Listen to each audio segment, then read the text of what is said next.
요즘에 저는 이 두려움과 관계된 말씀들, 예를 들면 시편 56편 3절, 두려워하는 날에 내가 주를 의지하리이다. 또 디모데후서 1장 7절, 하나님이 우리에게 주신 것은 두려워하는 마음이 아니요 오직 능력과 사랑과 절제하는 마음이니. 또 로마서 8장 31절, 그런즉 이 일에 대하여 우리가 무슨 말하리요? 만일 하나님이 우리를 위하시면 누가 우리를 대적하리요? 이런 말씀들을 이제 두려움과 관계되는 연관 있는 말씀들을 찾아서 이제 묵상하고 또 그것을 돌아보고 생각하고 이런 시간을 이제 가끔씩 가집니다. 왜 이런 시간을 가지느냐 하니까 지금 코로나19가 장기화되면서 너무나 많은 성도님들 마음에 이게 도대체 언제 끝나는 건가, 이런 두려움이 엄습하고 있다는 것을 제가 듣기 때문입니다. 우선 그 식당을 포함해서 이 자영업을 하시는 성도님들이 너무나 경제적으로 어려움을 겪고 계시다, 이런 것들이 또 마음의 장래에 대한 근심과 두려움으로 연결되고 있다는 것을 잘 알고 있고요. 또 지난주에도 제가 텔레비전을 보다가 보니까 너무 많은 지금 식당들이 폐업을 한다는 겁니다. 손님이 없어도 이렇게 없을 수가 있나, 그러면서 6개월을 지금 참고 견뎠는데 이게 언제 끝날지 모르는 그런 절망적인 마음 때문에, 그래서 그 프로에서 폐업하시는 남자, 그 부부 중에 남자가 울먹울먹하고 눈물을 흘리고 이런 화면들을 보면서 오늘도 우리 성도님들 중에 이런 고통 중에 있는 분이 많으실 텐데, 그런 생각을 하니까 참 마음이 먹먹한 것을 경험을 했습니다. 이처럼 지금 경제적으로 고통당하고 이런저런 어려움을 겪고 자녀 문제로 지금 씨름하고 이런 것들도 우리를 두렵게 하지만, 무엇보다도 이 코로나19 이후로 상상을 초월하는 이 한국 교회를 향한 이 비난, 이것을 가지고 많은 목회자들이 지금 심히 두려워하고 있습니다. 아니 지금 이렇게 지금 복음을 전해야 되는 교회인데 이렇게까지 교회 이미지가 지금 땅에 떨어지는 걸 방치하면 되는 건가? 너무 많은 청년들이 지금 교회를 떠나고 있다고 통계가 그렇게 말을 하고 있는데 이거 지금 속수무책 아닌가, 이런 것들이 많은 목사님들을 지금 두렵게 만들고, 그건 저도 마찬가지입니다. 이렇게 온 나라적으로 지금 코로나19의 이 확산으로 인해서 참 두려움에 빠져 있는 그런 현실인데요, 분당 우리 교회 성도님들은 우리 교회가 져야 될 이 사명의 무게 때문에 또 다른 차원의 두려움도 지금 같이 느끼고 있는 상황 아니겠습니까? 예를 들면 1만 성도 파송 운동, 이제 시간이 점점 다가가고 이제 이거 진짜 이게 현실이네, 그러다 보니까 많은 성도님들이 지금 장래를 두려워한다는 겁니다. 이제 겨우 이 교회에 적응하고 정착하고 좀 은혜를 누리나 했더니 또 떠나야 되나? 어디로 가야 되지? 이런 것들 때문에 지금 성도님들이 내면에 내재된 불안과 두려움이 크시다, 그런 이야기를 들을 때마다 저도 참 마음이 아프지만, 사실은요 이런 두려움의 문제로 따지자면 분당 우리 교회에서 제가 가장 큰 두려움에 빠져 있을 것입니다. 과연 이제 이 30개 교회로 분립하는 이 과정이 은혜롭게 잘 될 것인가? 외부에서 15 목사님이 우리 성도님들을 섬기고 목양할 때 정말 이 차질없이 잘 될 것인가? 이런 마음의 염려와 두려움은 피할 수가 없습니다. 드림센터 사회 환원 문제도 저에게 만만치 않은 두려움이에요. 과연 성도님들이 허락해 주셔서 지금 진행은 하고 있지만, 저 드림센터를 진짜 우리가 어딘가에 기증을 했을 때 정말 우리가 원하는 대로 다음 세대를 살리는 일에 이 쓰임을 받을 수 있을 것인가, 그런 것에 대한 염려와 두려움이 인간적으로 제 안에 일어나는 것을 부인할 수가 없습니다. 가평 우리 마을에 대한 두려움도 사실은 굉장히 저를 압박하는 것 중에 하나입니다. 너무 많은 전문가들이 도와주시고 최근에는 이랜드라고 하는 고마운 기업까지 가세해서 도와주는 상황이지만, 그럼에도 불구하고 여전히 제 마음에는 진짜 이 가평 우리 마을이 약자들과 지친 자들의 영혼의 쉼터가 될 수 있을까? 꼭 그렇게 돼야 되는데 이런 것들이 제 마음에 두려움으로 자리를 잡다가 보니까, 그러다 보니까 이제 이 염려와 두려움과 관계되는 말씀들을 찾아서 묵상을 하고 또 거기서 원리를 찾고 이런 일들을 하게 되더라는 것입니다.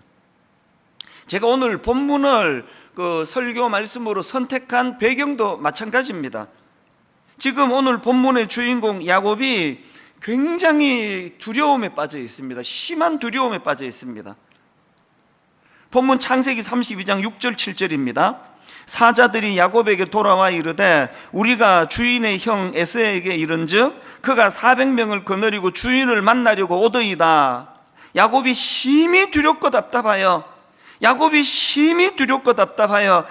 자기와 함께한 동행자와 양과 소와 낙타를 두 떼로 나누고, 여러분 이 말씀의 배경을 다 아시지 않습니까? 야곱은 지금 형 에서가 자기가 20년 전에 저질렀던 실수, 형 에서의 장자권을 빼앗으려다가 그것이 그 부작용이 생겨가지고 형이 자기를 죽이려고 하는, 그래서 이제 창세기 27장 41절이 바로 그 내용인데요. 그 아비가 야곱에게 축복한 그 축복을 인하여 에서가 야곱을 미워하여 심중에 이르기를 아버지를 곡할 때가 가까웠은즉 내가 내 아우 야곱을 죽이리라. 이렇게 형의 살해 위협 속에서 야반 도주하듯이 이 집과 고향을 떠나가지고 그렇게 그 타향살이를 시작한 게 20년이 지났습니다. 그 긴 세월을 객지에서 보낸 야곱이 나는 이제 고향으로 돌아갈 것이라고 이제 결단을 하고 고향으로 가고 있는 여정길 아닙니까? 지금 고향을 향해 가고 있는 야곱에게 누가 제일 많이 신경을 쓰였겠습니까? 당연히 형 에서죠. 과연 형이 나를 어떻게 대할까? 예전처럼 나를 죽이려고 하는 마음이 변함이 없으면 어떡하지? 바뀌었겠지? 이런 온갖 그 상상력을 가지고 불안해하고 있던 야곱에게 끔찍한 소식이 들리는 겁니다. 형 에서가 무장한 장정 400명을 데리고 지금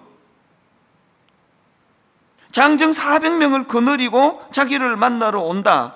이런 소식이 전해지니까 이제 이것이 야곱을 하여금 두려움에 휩싸이게 만든 겁니다. 여러분, 이 야곱의 두려움과 답답함을 이해할 수 있는 거 아닙니까? 누가 이런 두려움에 빠진 야곱을 보고 하여튼 저 사람은 소심하다고 그것 갖고 저러냐고 이렇게 말할 사람은 아무도 없습니다. 이건 너무 타당한 두려움이에요. 그런데 제가 그 문제 제기하는 게 뭐냐면요, 그 야곱의 두려움이 너무나 타당한 두려움 맞는데요, 그런데 신앙인의 관점으로 봤을 때 오늘 본문에 야곱이 잘못한 치명적인 한 가지 잘못이 있습니다. 그게 뭐냐 하니까 지금 야곱은 그 머리에 온통 400명을 거느리고 오는 형 에서밖에 담겨 있지 않는 겁니다. 이게 치명적인 잘못이라는 겁니다. 아니 이게 왜 문제가 되지? 그 마틴 로이드 존슨 목사님이 쓴 구약에서 찾은 복음이라는 책에서 이 질문에 대한 답을 잘 설명하고 있습니다. 한번 들어보십시오. 야곱은 형 에서가 자기 재산을 빼앗을지 모른다. 내 처자식을 죽일지 모른다. 나까지 죽일지 모른다. 야곱은 지금 이런 것들이 위험한 상황이라 생각했습니다. 그런데 하나님은 말씀하십니다. 사랑하는 야곱아, 네가 필요한 건 에서와 화해하는 것이 아니라 나와 화해하는 것이다. 야곱아, 너는 가장 큰 위험이 무엇인지 모르고 있다. 네가 진짜 고려해야 하는 것은 에서가 아니라 하나님이다. 여러분 이 포인트를 아시겠습니까? 육신을 가지고 있기 때문에 그렇게 위협적으로 장정 400명을 이끌고 오는 형 에서에 대하여 아무렇지도 않을 수는 없습니다. 그러나 신앙인으로서 어떻게 눈에 보이는 형 에서만 바라볼 수 있느냐는 겁니다. 야곱이 어쩔 수 없는 연약함으로 형 에서가 보여질 때 이런 상황에서 일하시는 여호와 하나님, 그 하나님에 대한 기대하는 마음과 그 하나님의 신실하심을 바라볼 수 있는 눈, 이 두 가지가 같이 작동이 돼야 되는 거 아닙니까? 여러분 20년 전에 자기 장교를 믿으며 형을 속이고 아버지를 속여 먹다가 그게 부작용이 돼가지고 지금 민낯이 다 드러나, 그래서 야반 도주하듯이 그렇게 도망치던 과정에서 광야에서 돌을 베개하고 누워있는 비참한 자기를 만나주신 그 하나님, 그 하나님이 지금 오늘 본문에서 야곱 머리에서 떠올려져야 되는 거 아닙니까? 그가 20년 전에 그 광야에서 너무너무 감격해서 외쳤던 그 선포, 창세기 28장 16절입니다. 야곱이 잠이 깨어 이르되 여호와께서 과연 여기 계시거늘 내가 알지 못하였도다. 이 감격의 선포가 어떤 맥락에서 나왔는지를 아셔야 됩니다. 바로 앞인 창세기 28장 15절의 내용이 이렇습니다. 내가 너와 함께 있어 너가 어디로 가든지 너를 지키며 너를 이끌어 이 땅으로 돌아오게 할지라 내가 너에게 허락한 것을 다 이루기까지 너를 떠나지 아니하리라. 왜 이 말씀이 떠오르지를 않느냐는 겁니다. 여러분, 이 15절을 강조점을 달리한 내용을 다시 한번 보십시오. 화면으로. 내가 너와 함께 있어. 내가 너와 함께 있어. 그 다음 보세요. 너가 어디로 가든지 너를 지키며 너를 이끌어 이 땅으로 돌아오게 할지라. 지금 장정 400명을 이끌고 위협적으로 자기에게 다가오는 형 에서를 볼 때 어떤 신앙의 모습이 같이 작동이 돼야 되는 겁니까? 비록 형이 위협적으로 내게 다가온다 할지라도 나는 괜찮다. 왜? 하나님께서 나를 다시 돌아오게 해 주신다고, 나와 함께 하신다고, 보호해 주신다고 약속해 주시지 않느냐는 이 믿음이 작동이 되지 않느냐는 겁니다. 그러니까 지금 야곱은 이 일하시는 하나님, 일하셨던 하나님, 약속을 주신 하나님, 함께 하시겠다 하신 그 하나님에 대한 것은 경직이 돼가지고 다 지금 잊어버리고 눈에 보이는 위험만 자기를 두렵게 만드니까 점점 두려움이 강해지는 거 아닙니까?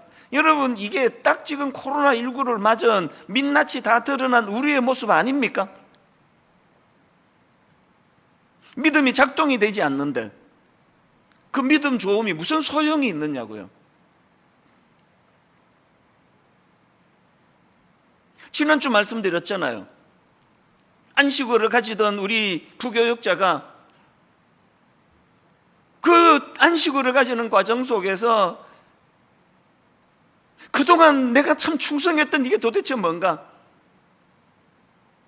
그래서 종땡 치면은 침이 흐르는 그런 본능만 의지하고 사는 그 강아지와 같은 내 존재가 너무 초라하다는 그런 고백을 하면서 제가 지금 기억하기로 그것 때문에 이분이 아파하고 신음하면서 금식하며 하나님께 매달리며 은혜를 구하는,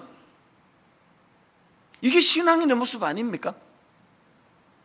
오늘 본문의 가장 중요한 포인트는요, 그렇게 야곱이 두려움에 휩싸였다, 이게 포인트가 아닙니다. 그런 두려움에 빠져 초라한 자리에 빠져 믿음이라고는 하나도 작동되지 않는, 하나님을 경험하지 못한 불신자들하고 조금도 다를 바 없는 그런 초라한 모습에 빠져있는 야곱을 홀로 내버려 두지 아니하시는 하나님, 그를 만나주시는 하나님, 그 보잘것없는 야곱을 실험해서 져주시는 하나님, 그 하나님의 은혜가 다시 야곱을 회복시켜주고 복구시켜주는 거 아닙니까? 이 감격을 야곱은 이렇게 노래합니다. 창세기 32장 30절. 그러므로 야곱이 그곳 이름을 브니엘이라 하였으니 내가 이르기를 내가 하나님과 대면하여 보았으나 내 생명이 보존되었다미더라. 나는 그 절망적인 밤에 야복나루에서 여호와 하나님을 만났다. 그 하나님이 나를 다시 한번 두려움에서 벗어나 달려갈 수 있도록 그 은혜를 주셨다. 저는 오늘 본문 말씀을 여러 번 묵상을 하면서 마음의 소원을 가집니다. 지금 코로나19 때문에 너무 많은 성도님들이 마치 야복나루 앞에 서 있는 야곱처럼 두렵고 불안한 시간을 가지고 있는데, 하나님 저들 뇌리 속에 이 두렵고 불안한 코로나19만 머리에 꽉 차 있는 것이 아니라 오늘도 일하시는 하나님, 과거에 이것보다 더 어려웠을 때 어떤 은혜로 이것을 피할 수 있었던가를 떠올릴 수 있는 이 믿음이 작동되기를 원합니다. 그래서 그 믿음이 작동됨으로 말미암아 이 코로나19가 다시 한번 하나님이 우리를 어떻게 인도하시고 도우시는가를, 그래서 우리도 이 코로나19를 야곱이 그곳 이름을 브니엘이라 하였으니, 브니엘이라 하였으니 내가 하나님과 대면하여 보았다.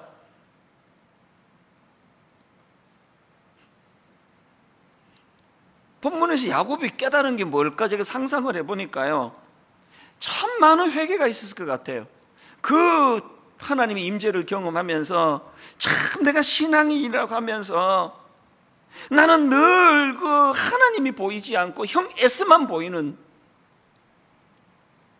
내게 그동안 하나님은 그저 내가 필요할 때 복이나 주시는 어떤 강력한 힘, 막연하고 추상적인 힘, 썩썩썩 문지르면은 알라딘의 마술 램프가 펑 하고 나와가지고 주인님 뭐 도와드릴까요? 그 사람 그 지니의 실체 존재 이런 데 관심이 하나도 없고 그냥 내 어떤 소음만 들어주는 어떤 실체가 좀 누군지 잘 모르는 막연한 어떤 힘. 야곱이 그동안 하나님을 그런 존재로 인식하고 살았다면 이제 여러분 그 브니엘에서의 하나님의 임재를 경험하면서 야곱은 하나님의 인격자 되시는 하나님을 경험한 거 아닙니까? 그 하나님을 대면한 거 아닙니까? 하나님은 정말 내 삶에서 내가 홀로 남아 두려운 밤을 보낼 때 정말 실제적으로 나와 교제할 수 있는 인격을 가진 나의 하나님 아버지가 되시는 분이시다. 코로나19에서 여러분 이 사실을 반드시 경험하셔야 합니다. 이런 관점으로 보면요, 크리스천은 딱 두 종류입니다. 오늘 본문으로 말하면 야복나루에서의 하나님을 경험하기 이전의 크리스천, 야복나루에서 하나님을 경험한 이후의 크리스천. 사실 야곱의 삶도 그렇게 나눌 수 있습니다. 여러분은 어느 부류에 속하는 크리스천이십니까? 우리가 알아야 되는 게 뭐냐? 기독교는요 어떤 윤리나 도덕이나 철학이 아니고요, 우리 기독교는요 실제 하시는 그 하나님을 인격적으로 만나 그 하나님과 인격적으로 교제하는 신앙 공동체라는 사실입니다. 오늘 여러분 코로나19가 문제가 아니고 너무너무 탄식하고 답답한 거는 오늘 교회를 수많은 신자들이 이런 관점으로 바라보지 않는다는 겁니다. 제가 오늘 설교 제목을요, 두려울 때 하나님께 집중하기, 이렇게 정하지 않았습니까? 제가 앞에서 읽어드린 시편 56편 3절, 두려워하는 날에 내가 주를 의지하리이다, 이걸 제가 세 번역으로 3절까지를 보니까 너무너무 생생한 겁니다. 자, 세 번역으로 보십시오. 두려움이 온통 나를 휩싸는 날에도 나는 오히려 주님을 의지합니다. 나는 하나님의 말씀만 찬양합니다. 내가 하나님만 의지하니 나에게는 두려움이 없습니다. 그 다음 보세요. 육체를 가진 사람이 나에게 감히 어찌하겠습니까? 오늘 본문에 이 야곱을 향한 하나님의 말씀같이 느껴지지 않습니까? 육체를 가진 사람이 나에게 감히 어찌하겠습니까? 그렇기 때문에요, 여러분 코로나19 이 상황, 우리 내면의 두려움이 엄습해오는 이 상황에서 우리는 인간이라 그 두려움을 떨칠 수 없습니다. 저도 고백했지 않습니까? 저도 두려움이 많은 사람이에요. 그러나 두려움이 밀려올 때 바로 작동이 돼야 되는 건 우리의 믿음이 작동이 되는 겁니다. 인격적인 하나님께서 오늘도 나를 위하여 일하기 시작하시겠구나. 제가 초등학교 시절에는요, 교회의 어른들이 대화하는 게 이게 뭔가 무슨 뜻인가, 이게 알쏭달쏭하네, 이해가 안 되는 것들이 종종 있었습니다. 예를 들면은 이 두 집사님이 지금 대화를 하시는데요, 한 집사님이 이제 막 경제가 너무 어려워, 요즘으로 치면 막 아이고 이제 이 식당이 안 돼가지고 뭐 맨날 적자다, 이거 문 닫아야 되나 고민이다, 빚은 늘어간다, 막 이런 이야기를 토로하시면요, 그 얘기를 듣던 옆에 있는 집사님이 뜬금같이 이제 소나무 뿌리 하나 뽑을 때가 됐네, 그런 말씀을 하세요. 아니 지금 그 식당 적자하고 소나무 뿌리 뽑는 게 무슨 상관인지 초등학생이 내 머리로는 이해가 안 되는 거 아닙니까? 그런데 제가 사춘기가 되고 고등학생쯤 되고 하면서 이제 그 신앙의 언어를 알기 시작한 겁니다. 지금 무슨 문제를 만나 죽을 것 같이 힘들고 이제 막 이 식당을 폐업해야 되나 말아야 되나, 이 빚은 어떻게 갚나, 그런 아픔을 토로할 때 그 소나무 뿌리 하나 뽑아야 될 때가 됐네, 그 말은요 옛날 어른들 표현으로 하나님을 집중해서 찾을 때가 됐다, 하나님을 부르짖을 때가 됐다. 실제로 제가 듣기로 그런 어른들의 무용담들이 어릴 때 많이 들려졌습니다. 무슨 산에 있는 기도원에 가셔가지고 얼마나 절박하게 하나님을 부르짖었는지 그 소나무를 붙들고 기도를 밤새도록 했는데 아침에 보니까 그 소나무가 뽑혀 있더라, 뭐 이런 유의 이야기들을 저는 어릴 때 종종 들었습니다.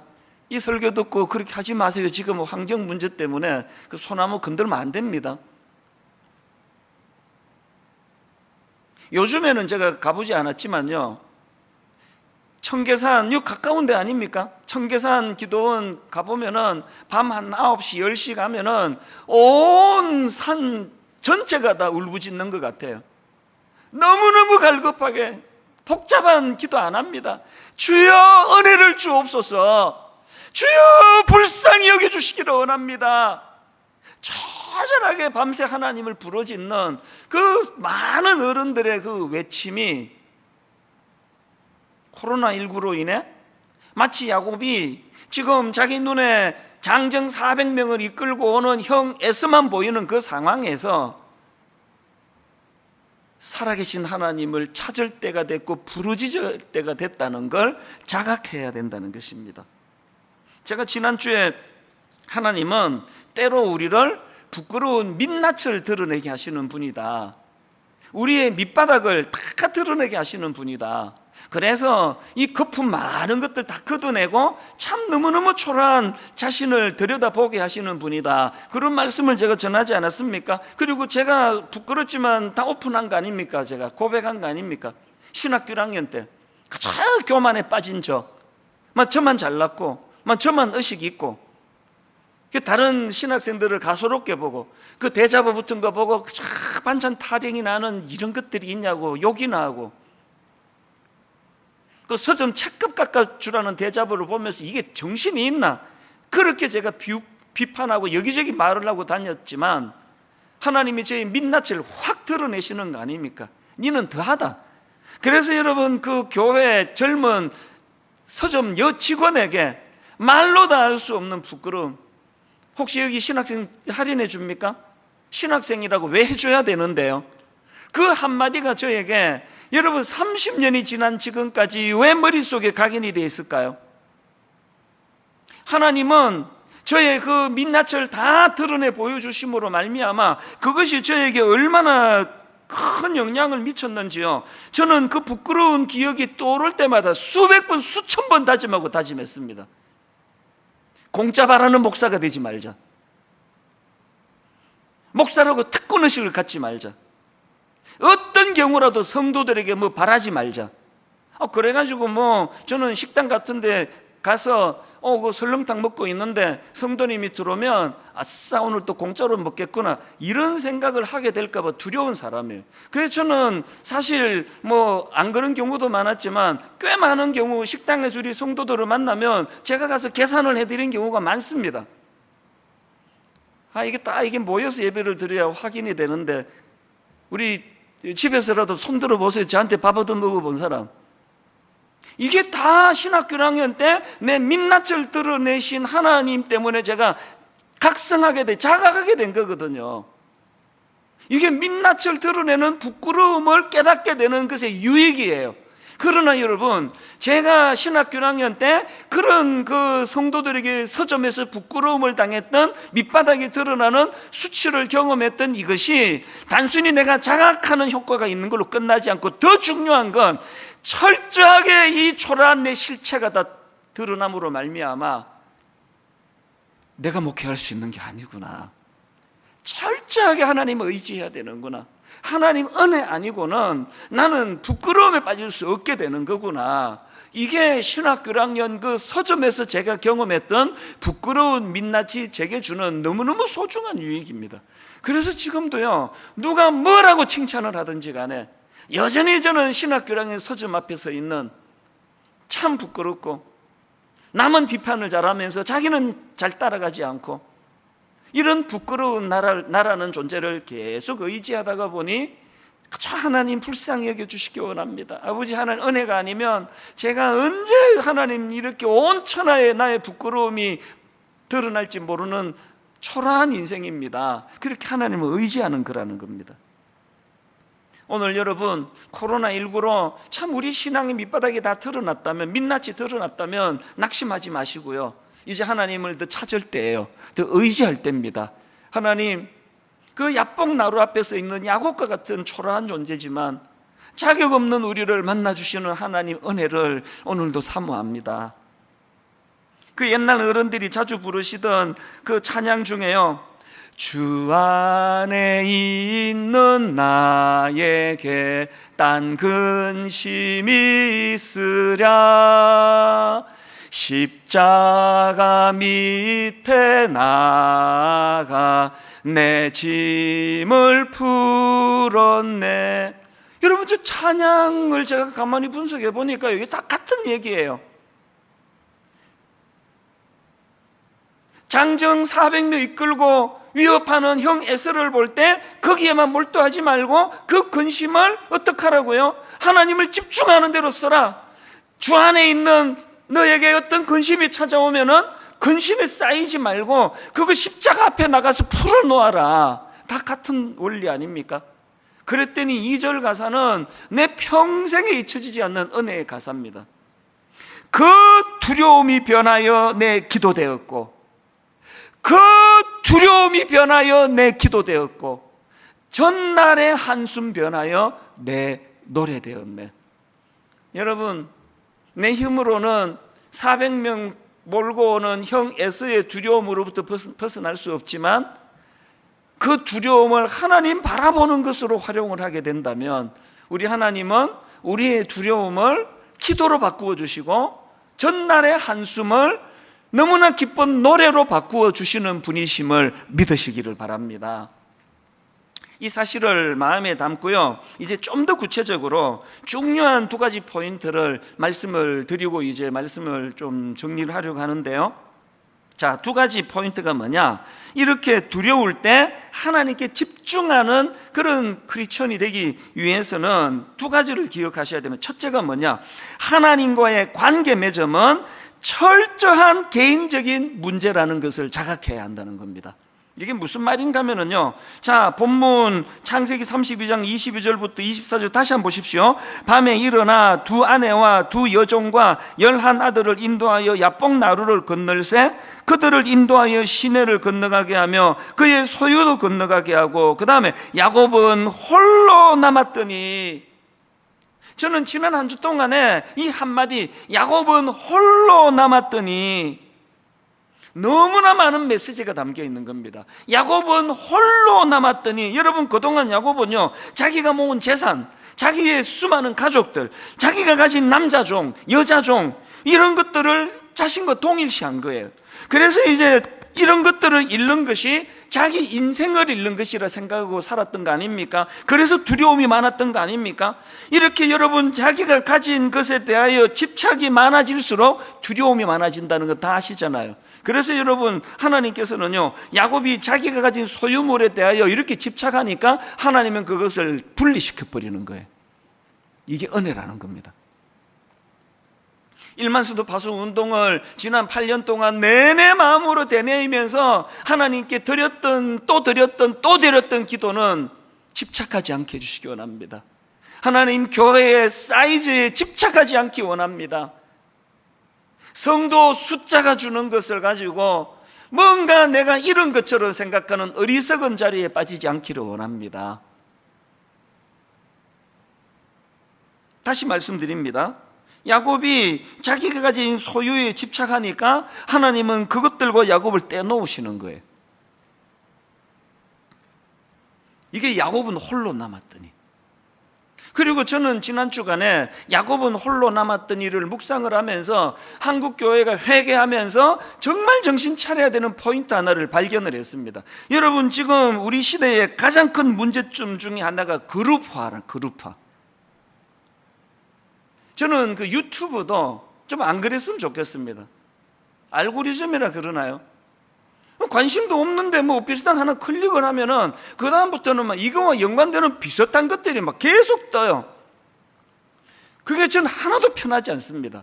점점 나랑 같은 색깔, 점점 내가 좋아하는 거, 나를 좋아하는 사람, 이런 사람들만 모이게 만드는 이 그룹화가 신앙생활에 너무나 이게 나쁜 영향을 미친다는 겁니다. 지난주에도 말씀을 드리지 않았습니까? 지금 많은 담임 목사님들이 몸살을 앓고 계시다는 거예요. 아니, 그 교회가 성도들이 주 안에서 성령 안에서 하나가 돼야 되는데 자꾸 두 표로 나누어지는데 뭐가 그렇게 괴로우냐? 계속 이쪽 분들이 와가지고, 아니 왜 목사님은 광화문 집회 시대편에 서서 설교하지 않았냐고, 왜 광화문 이야기를 안 하시느냐고 막 그렇게 따지시고, 좀 있으면 저쪽 편에 분들이 와가지고, 아니 목사님은 광화문 집회를 왜 비판하지 않습니까? 광화문 집회를 그 목사를 왜 비판하지 않습니까? 목사님도 같은 생각입니까? 막 이렇게 공격을 해와가지고 막 너무너무 힘들다는 거예요. 여러분, 저는요 그 성도님들이 이해가 돼요. 그렇게 자기 담임 목사님을 사랑하시니까요, 그걸 왜 자꾸 확인합니까? 우리 목사님도 나랑 똑같은 생각을 갖기를 원하는 거 아닙니까? 그거 본능 아닙니까? 우리 담임 목사님도 나와 같은 편이겠지? 그 마음이 인간적으로는 너무나 이해가 되는데요, 그러나 여러분 꼭 기억하셔야 됩니다. 신앙은 단체가 아니에요. 신앙은 그룹이 아니에요. 교회 공동체를 통해 하나님 우리를 불러주셨지만, 그러나 궁극적으로 하나님 앞에는 단체로 서는 거 아닙니다. 단독자로 서는 거예요. 야곱이 홀로 남았거든. 그래서 우리는 자꾸 물어야 됩니다. 나는 하나님 앞에서 단독자로 서 있는가? 나는 하나님 앞에서 단독자로 하나님과의 친밀감이 이루어지고 있는가? 좋은 교회 다닌다고 내가 좋은 신자가 아니라는 거.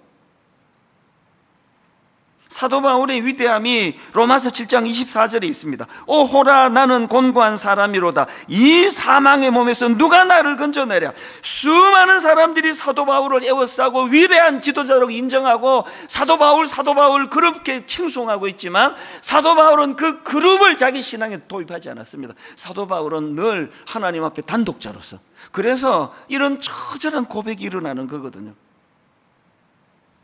이런 점에서 저는 로이드 존스 목사님의 이 지적이 너무나 마음에 와닿습니다.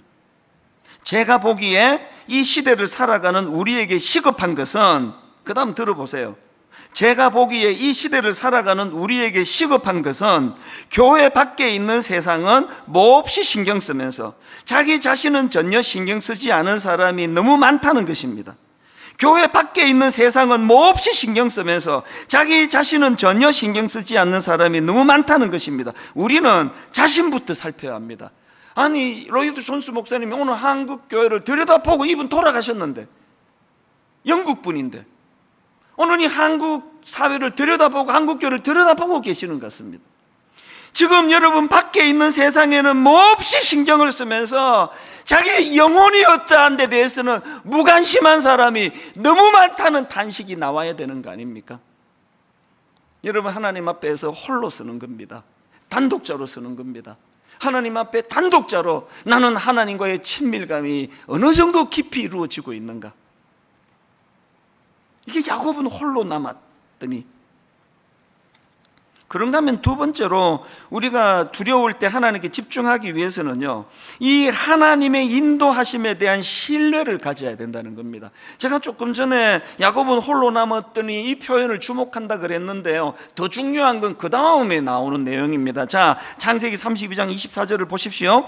야곱은 홀로 남았더니, 그 다음에 어떤 사람이 날이 새도록 야곱과 씨름하다가, 세 번역으로 보니까 더 와닿는 문장이 있었는데요, 보십시오. 뒤에 홀로 남았는데 어떤 이가 나타나.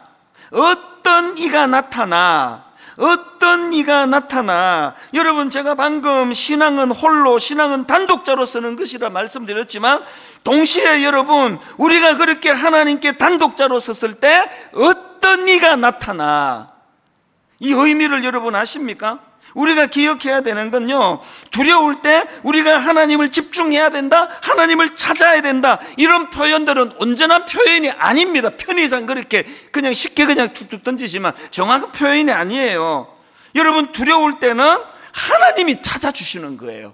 우리가 두려워할 때 하나님이 우리를 찾아주시는 겁니다. 그래서 오늘 설교 제목을요, 두려울 때 집중하기, 이렇게 제가 정했지만, 뭐 설교 제목을 너무 길게 할 수 없어가지고 축약해서 정했지만, 사실은 오늘 설교 제목은 이렇게 해야 타당한 겁니다. 오늘 설교 제목입니다. 두려울 때는 찾아주시는 그 하나님께 집중하기. 이게 제가 원했던 풀로 풀어서 설교 제목입니다. 두려울 땐 찾아주시는 그 하나님께 집중하기. 저는 이 두려움에 빠진 야곱을 찾아주시는 하나님, 어떤 이가 나타나, 이 표현을 자꾸 묵상하다가 보니까요, 오래전에 나온 책입니다. 박영선 목사님이 쓰신 하나님의 열심, 제 기억에 제 대학생 때 나온 책 같아요.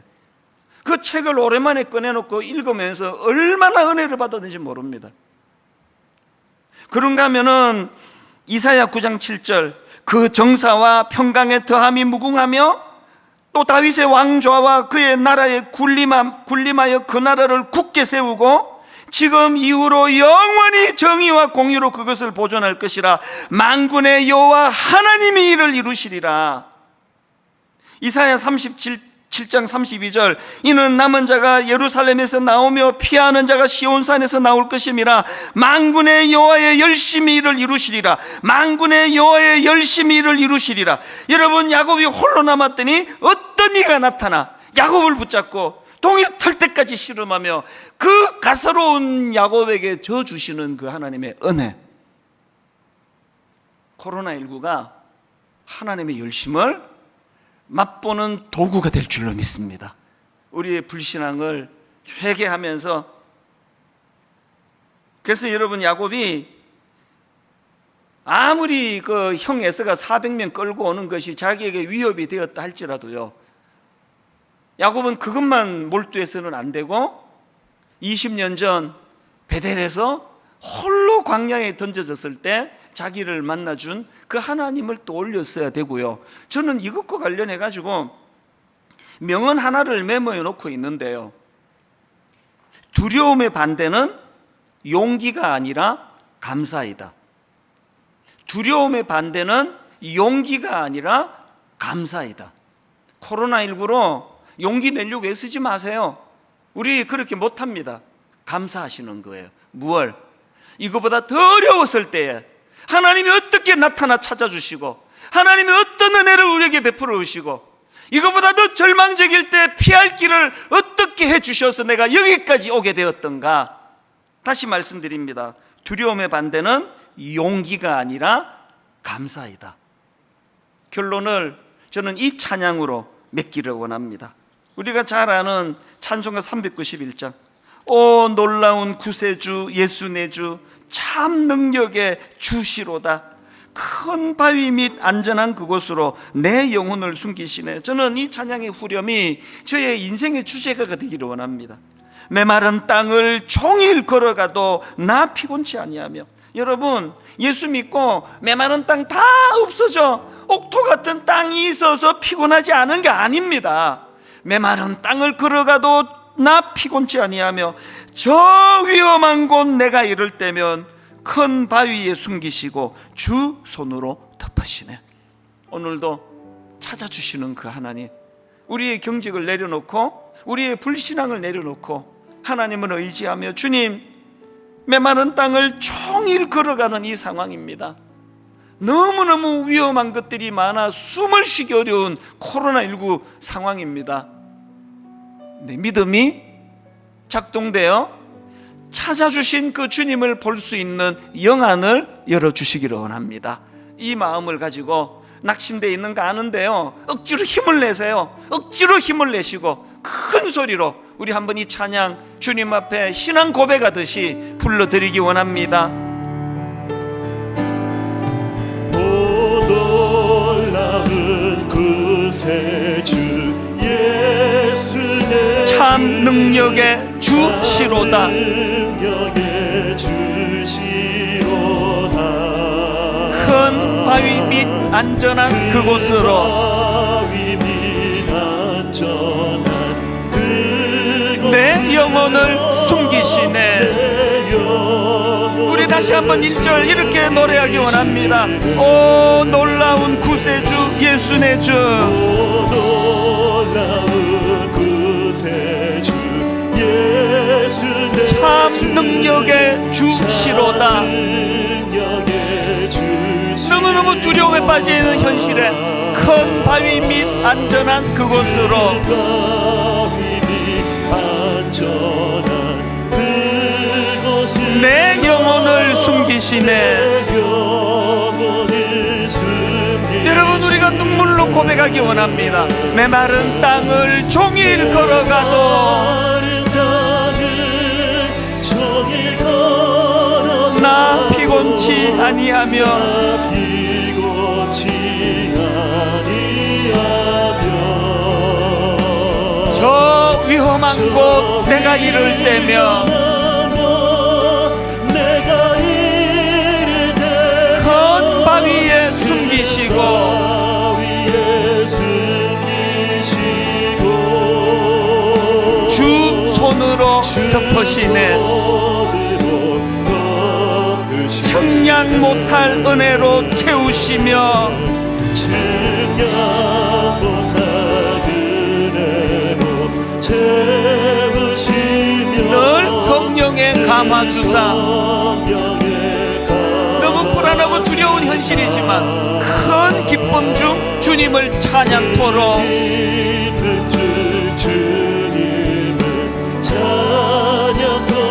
내 믿음을 도우시네.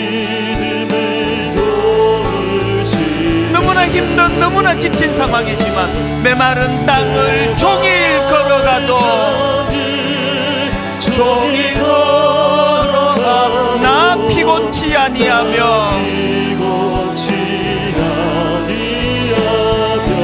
저 위험한 곳 내가 이를 때면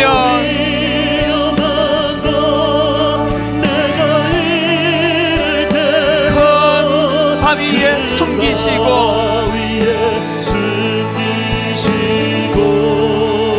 주 손으로 덮으시네.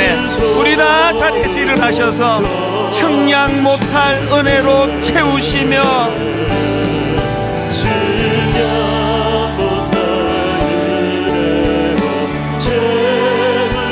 늘 성령의 감화주사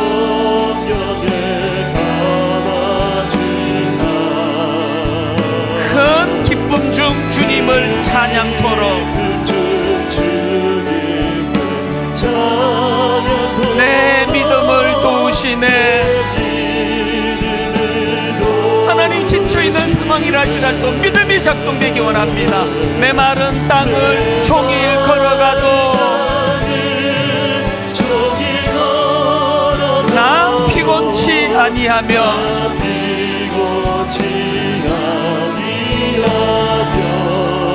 저 위험한 곳 내가 이를 때며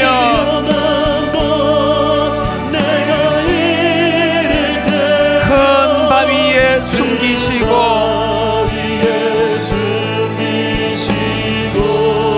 주 손으로 덮으시네.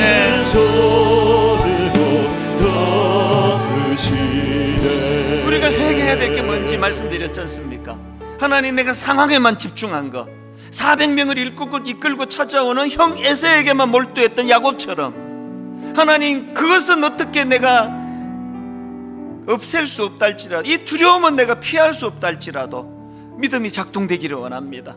20년 전 그 초라한 베델, 민낯이 다 드러나 비참한 그 베델에서의 밤에 광야에서 나를 만나주신 그 하나님, 그 하나님의 믿음이 작동되기를 원합니다.